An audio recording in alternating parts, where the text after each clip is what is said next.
Hello friends.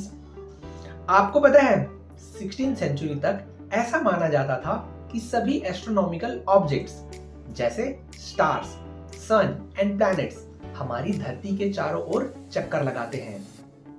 इसे geocentric model कहा जाता था।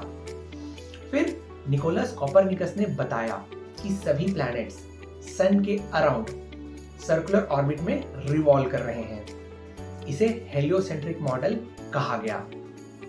बाद में एक डेनिश एस्ट्रोनॉमर टाइको ब्राहे ने अपने लाइफ टाइम भर प्लैनेट्स के मोशन को ऑब्जर्व करके एक डेटा सेट तैयार किया, अल्टीमेटली जिससे हमें प्लैनेट्स के मोशन को गवर्न करने वाले तीनों फंडामेंटल लॉज प्राप्त हुए। ये ऑब्जर्वेशंस तो टाइको ब्राहे के जिंदगी भर का मेहनत था, राइट? फिर इसे Kepler's laws of planetary motion क्यों कहते हैं? आपको क्या लगता है इस ग्राउंड ब्रेकिंग डिस्कवरी का क्रेडिट किसे मिलना चाहिए? Actually mathematician Johannes Kepler did rigorous data analysis on Tycho Brahe's compiled observations और उन्होंने उस रॉ डेटा में एक पैटर्न ढूंढकर प्लैनेटरी मोशंस के गवर्निंग लॉज को एक्सट्रैक्ट करके पूरी दुनिया के सामने रख दिया था। इससे हमें ये सीख मिलती है, डेटा की बेहतर अंडरस्टैंडिंग और एनालिसिस के साथ हम कई सारे रियल वर्ल्ड प्रॉब्लम्स का सॉल्यूशंस निकाल सकते हैं। ऐसा इंटरडिसिप्लिनरी फील्ड जिसमें किसी भी डोमेन जैसे मेडिसिन, क्लाइमेटोलॉजी या साइकोलॉजी के नॉलेज के साथ स्टैटिस्टिक्स, मैथमेटिक्स और कंप्यूटर साइंस के टेक्निक्स का इस्तेमाल करके डेटा से वैल्यूएबल इंसाइट्स निकाला जाता है, उस फील्ड को डेटा साइंस कहते हैं। आपको क्या लगता है आज डेटा साइंस एक इंपॉर्टेंट पॉइंट ऑफ डिस्कशन क्यों बन गया है? क्या कारण है कि डेटा साइंटिस्ट को करोड़ों के पैकेजेस ऑफर किए जा रहे हैं और डेटा को 21st सेंचुरी का ऑयल क्यों कहा जाने लगा है? इन सभी सवालों के जवाब आपको इस एक स्टैट से ही मिल जाएगा। Given the value associated with user data, every company in this world, चाहे वो इंटरनेट बेस्ड हो या ना हो, they are trying to capture the data in every possible way. आप सोशल मीडिया में किस कैटेगरीज की वीडियोस कितने देर तक देखते हो? आप किस टाइप की फोटोज को लाइक करते हो? आपकी ब्राउजिंग हिस्ट्री, यहाँ तक कि ई कॉमर्स वेबसाइट में जाकर आप क्या प्रोडक्ट सर्च करते हो, ये सारा डेटा केयरफुली कैप्चर करके रखा जाता है। Now the question here is, how do social media companies monetize this data? चलिए समझते हैं। Popular social networking platform Facebook का 2011 में मार्केट कैपिटलाइजेशन $50 बिलियन के आसपास हुआ करता था, जो बढ़कर 2021 में $1000 बिलियन के पार चले गया। मतलब 10 साल में 2000% का ग्रोथ। वाव! चलिए इस बीच फेसबुक के यूजर ग्रोथ पर भी एक नजर डालते हैं। 2011 में फेसबुक का यूजर बेस 60 करोड़ के आसपास हुआ करता था, जो 2021 में बढ़कर 260 करोड़ के पार चले गया।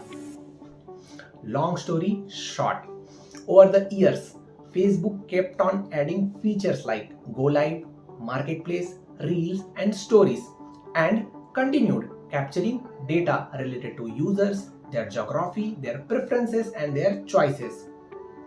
दोस्तों, आपके इसी डेटा ने तो Facebook को माला माल बना दिया है।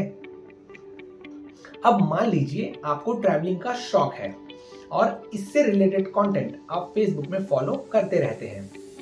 बस फिर क्या, ये डेटा फेसबुक किसी ट्रैवल एजेंसी जैसे मेक माई ट्रिप को जाके शेयर कर देगा, so that Make My Trip आपको hotel room booking, flight booking और दूसरे ट्रैवल पैकेजेस के एडवर्टाइजमेंट्स आपके फेसबुक फीड में दिखा सके।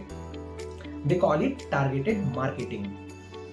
एक बात तो साफ है, हमें डेटा साइंटिस्ट बनना हो या ना हो, डेटा कलेक्शन से लेकर डेटा के टाइप्स, डेटा प्रोसेसिंग और डेटा एनालिसिस तक एक बेसिक अंडरस्टैंडिंग हम सबको रखना बहुत जरूरी है।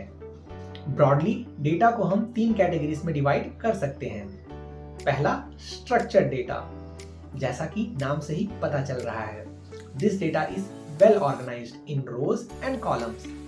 इन्हें स्टोर करने के लिए हम रिलेशनल डेटाबेसेस या MS Excel जैसे स्प्रेडशीट्स का इस्तेमाल करते हैं।